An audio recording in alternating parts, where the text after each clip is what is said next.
All right, so let's see how much of our personal data Google stores and processes it in the backend.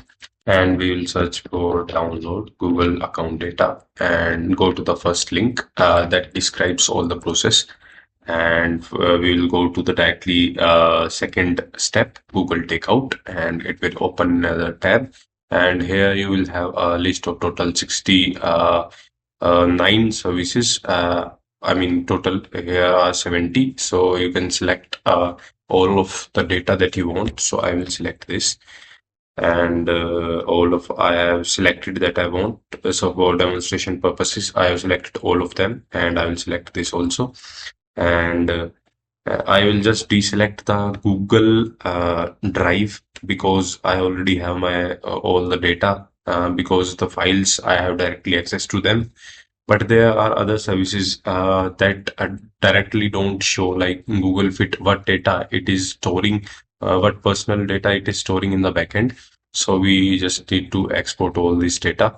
And here we have options for multiple formats and what data we want to include. So for example, we can select, deselect these options that are available here. And here we have multiple formats. So leaving all these options on default, we will scroll down and we have selected a total of 69 out of 70 services and all of our data will be available. So I will click on next step and there is a frequency option. So either I can export it once or I can set it on a frequency, like after a specific period, it will be downloaded. So if you want that, you can select second option. I will go with the first one. And you can select here, select download link via email. This is my preferred method and I will leave it to zip and file size. This means that if a file size exceeds 2 GB, it will be divided in multiple files and then will be sent to you.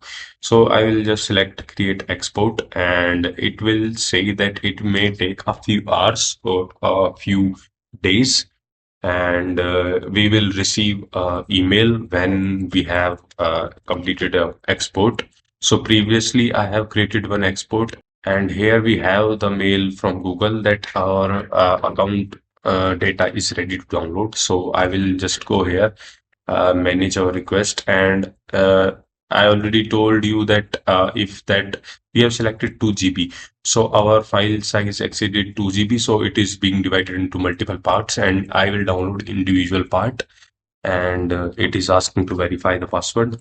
So I will enter the password. So now the verification is complete and it is downloading first file. Then I will click on the second part too, and this way I will download all the four parts and let's see after extracting the zip file what data we get and how much data is being stored by Google. So these are the four parts and before extracting them we will just rename them. So after renaming all these we'll start extracting them one by one. So I will go here, extract all and extract. And let's see what all things they contain inside them. So here in part one, it contains YouTube and YouTube Music. So I have my history and search history and watch history both. And let's try to open them and let's see what kind of data. So this is the kind of data it has and it is a long list you can see here. So let us go back and explore other things. So in our videos, I have all my YouTube videos that I uploaded on my channel.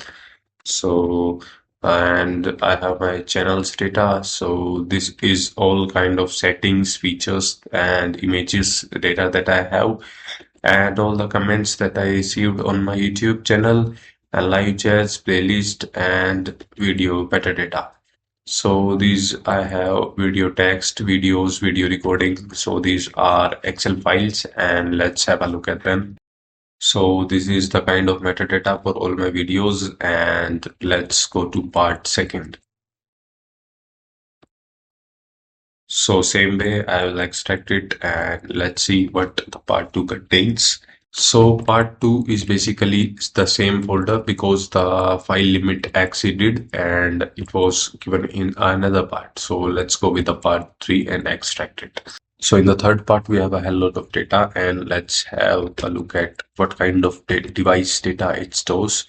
So you can see there's a hell lot of data. It stores a lot of information regarding our device and what all features we have. Here's a long list of the installed features on our device.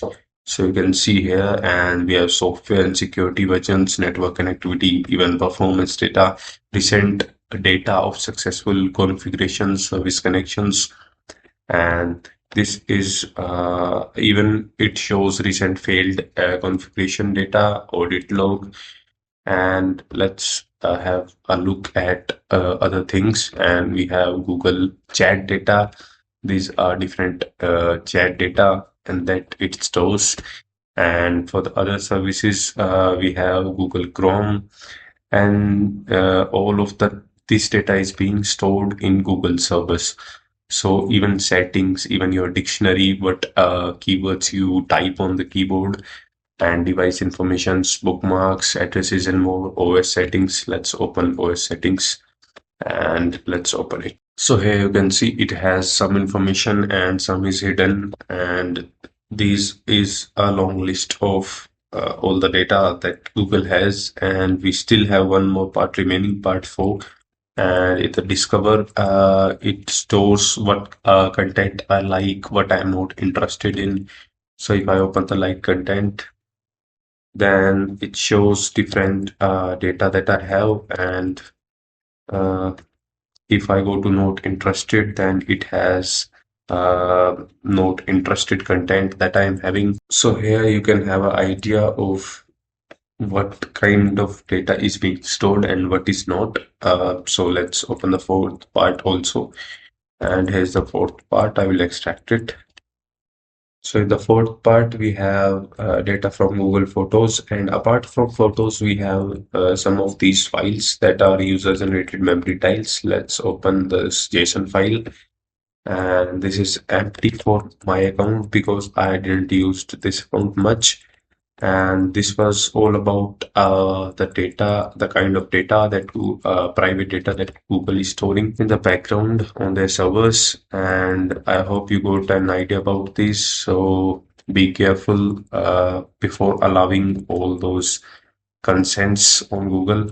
That's all. Thanks for watching.